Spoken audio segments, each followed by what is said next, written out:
So some of you may know that outside of YouTube, I work in the video game industry. I've been a game developer for the last 3.5 years, and I've shipped my fair share of games across all current hardware platforms, including the PlayStation 4, PlayStation 5, Xbox Series S and X, Xbox One, Xbox One X, PC, as well as the Nintendo Switch. So in today's episode, I really want to give you my thoughts on what I think the best hardware is to develop games on.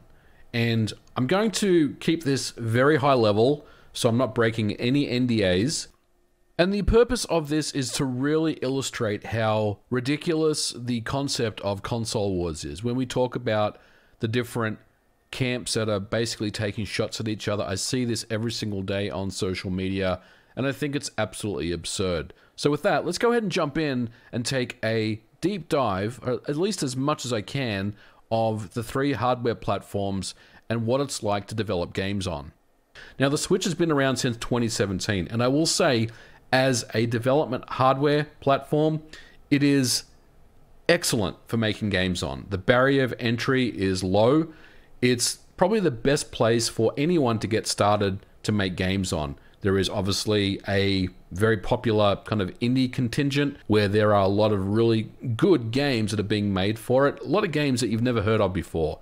And that's a credit to Nintendo. In the past, in the bad old days of the Nintendo Wii U and the Nintendo Wii, the development tools were not very good. In fact, it was very difficult to really kind of get a good kind of development platform set up and established.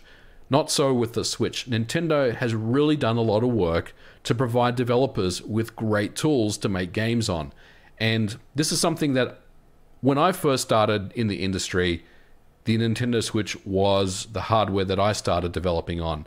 And I was very surprised at how accessible it was to start making games on. Being able to spin up a game on the Switch is very, very easy. Now, optimizing obviously takes more work, but we've seen time and time again that it's not a fluke anymore, that some of these games that kind of punch above their weight are appearing on the Switch. Games like The Witcher 3, Doom 2016, Doom Eternal, Wolfenstein 2, and in more recent times, Nier Automata, which I'm told is an exceptional port, one of those impossible ports that I kind of keep talking about.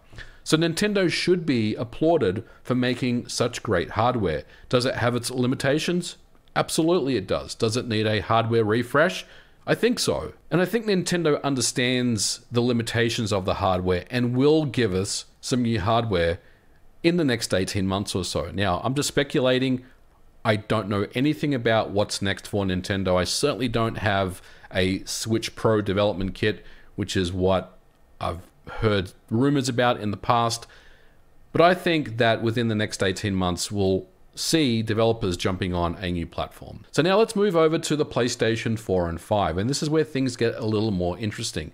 Now, I'll talk about the PS5 first, because the PS5 was a piece of hardware that I was basically given, and I'm talking about a dev kit, during the middle of the Quake remaster that I worked on with Night Dive Studios and Bethesda.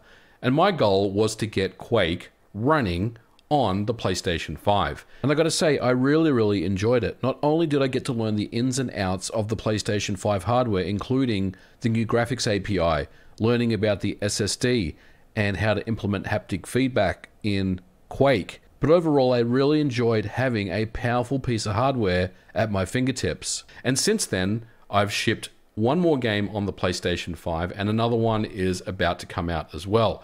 And every time I turn on the PS5 to write code on, I love it. I think it is a fantastic piece of hardware. And one thing that I will say is that there is a lot of untapped potential in that piece of hardware. Right now, we're seeing games that are coming out, but most of them are cross-generational with the PlayStation 4. We have not yet seen the full potential and power of the PlayStation 5. And that goes without saying. Even games like God of War Ragnarok and Gran Turismo 7 and Horizon Forbidden West. These games look and play amazingly well, but this is still not a true next-generation game where it's really taking advantage of all the great things that are available to developers. So I'm a big fan of the PlayStation 5. I always have been. So one thing that I want to let you guys in on a secret, especially these console warriors, is the idea of teraflops. No one even knows in game development what a teraflop is. We don't use the measurement of teraflop in any capacity whatsoever. That's not really anything that is said in a day-to-day operation at any game studio. Ultimately, we're trying to make the best possible games with the hardware that we have. And I think ultimately for me, it's really more of a zero-sum game. The PlayStation 5 has great power in some areas, and the Xbox has more power in other areas. But ultimately, it really depends on what developers want to focus their attention on. For example, the PlayStation 5 has gyro controls and a very fast SSD.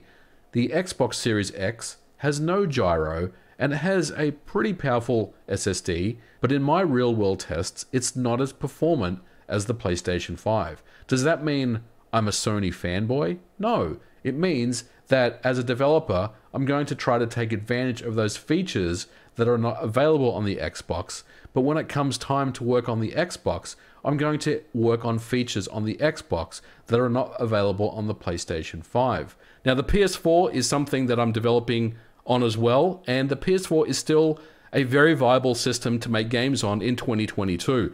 There's probably going to be another 18 months, again, just like the Switch, where we'll continue to see PS4 games coming out. Now, I'm not sure about first-party PlayStation 4 games. That may be done by now. We'll see what happens next year.